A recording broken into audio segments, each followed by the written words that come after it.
নমস্কার বন্ধুরা, আমার চ্যানেলে আপনাদের সকলকে স্বাগত জানাই। আজকে আপনাদের শোনাবো অক্ষয় তৃতীয়ার ব্রত কথা।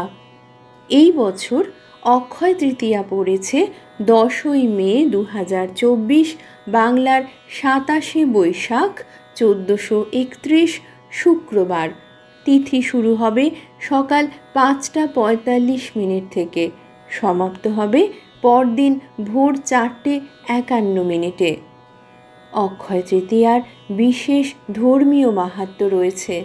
মনে করা হয় অক্ষয় তৃতীয়া থেকেই নতুন যুগের সূচনা হয়। পৌরাণিক বিশ্বাস অনুসারে শ্রী বিষ্ণুর অন্যতম অবতার পরশুরাম অক্ষয় তৃতীয়ায় জন্মগ্রহণ করেন। আবার মহাভারতে উল্লেখ আছে যে অক্ষয় তৃতীয়া তিথিতেই যুধিষ্ঠিরকে অক্ষয় পাত্র দান করেছিলেন শ্রীকৃষ্ণ। এই অক্ষয় পাত্রের খাবার কখনো ফুরোয় না। এই পাত্র থেকে দরিদ্র মানুষদের খাবার বিতরণ করতেন যুধিষ্ঠির। সেই কারণে অক্ষয় তৃতীয়ায় দান করলে তার শুভ ফল লাভ করা সম্ভব। অক্ষয় তৃতীয়া থেকেই ত্রেতা যুগের সূচনা হয়। সনাতন ধর্ম অনুযায়ী গোটা বছরের মধ্যে সবথেকে শুভ দিন হল অক্ষয় তৃতীয়ার দিন।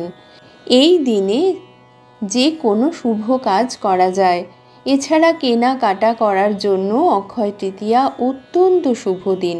মনে করা হয় ধনতেরাসের মতো অক্ষয় তৃতীয়াতেও কিছু কেনাকাটা করলে মা লক্ষ্মীর আশীর্বাদ লাভ করা যায়। অক্ষয় তৃতীয়ায় সোনা রূপো কেনা শুভ, সেই কারণে অনেকেই অক্ষয় তৃতীয়ার দিন গয়না কিনে থাকেন। অক্ষয় তৃতীয়া ব্রত কথা। একদিন ধর্মরাজ যুধিষ্ঠির শতানিক মহামুনিকে জিজ্ঞাসা করলেন, হে ভগবান, আপনি অক্ষয় তৃতীয়ার ব্রত মাহাত্ম্য আমার কাছে কীর্তন করুন। মহামুনি শতানিক বললেন, পুরাকালে এক কৃপণ ধর্মপ্রাণ ব্রাহ্মণ ছিলেন। এক দিবসে দ্বীপ প্রহরে একটি ক্ষুধার্ত ব্রাহ্মণ তার গৃহে এসে বললেন, মহাশয়, কিঞ্চিৎ অন্ন জল দান করে আমার প্রাণ রক্ষা করুন।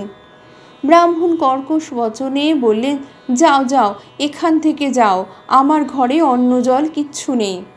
ব্রাহ্মণী কিছু দূরে দাঁড়িয়ে সব শুনছিলেন।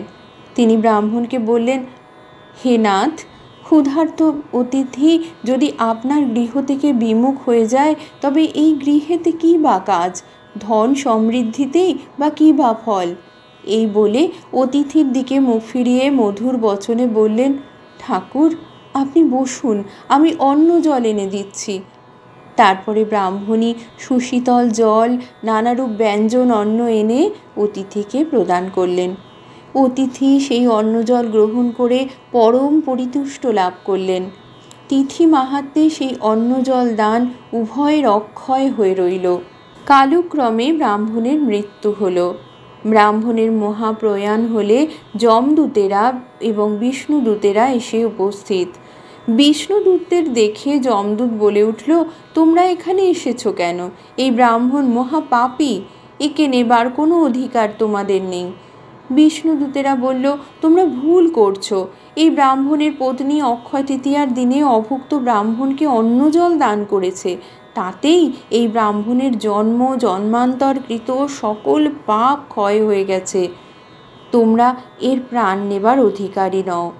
এই কথা শুনে যমদূতেরা সেখান থেকে চলে গেল। যথা সময়ে বিষ্ণুদূতেরা ব্রাহ্মণের মহাপ্রাণ নিয়ে বিষ্ণু লোকে উপস্থিত। ভগবান শ্রী বিষ্ণু ব্রাহ্মণকে দেখে বললেন, হে ব্রাহ্মণ, অক্ষয় তৃতীয়ার দিন তোমার পত্নী অতিথিকে অন্ন জল দান করায় তুমি অক্ষয় পুণ্যের অধিকারী হয়েছ। এখনও তোমাদের অক্ষয় তৃতীয়া ব্রতের 8 বছর সম্পূর্ণ হয়নি। তুমি এখন মর্তধামে ব্রত প্রচারের জন্য যাও। তোমার দেহ অবসানে তোমার স্থান হবে বিষ্ণুলোক। শ্রী বিষ্ণু ব্রাহ্মণকে অক্ষয় তৃতীয়ার ব্রত আচার বলে দিলেন। ব্রাহ্মণ নিজ গৃহে প্রত্যাবর্তন করে পত্নীর সঙ্গে ভক্তি সহকারে যথা নিয়মে 8 বছর অক্ষয় তৃতীয়ার ব্রত পালন করলেন এবং দেহবসানে সস্ত্রীক তাদের বিষ্ণুলোকে বসবাস হলো। এই অক্ষয় তৃতীয়া ব্রত পালন করলে নর নারী অতুল সুখের অধিকারী হয়ে থাকেন। বন্ধুরা, আমার ভিডিওটি ভালো লাগলে অবশ্যই লাইক করবেন, আর এরকম আরও ভিডিও পেতে অবশ্যই চ্যানেলটি সাবস্ক্রাইব করে রাখবেন। ভালো থাকবেন। ধন্যবাদ।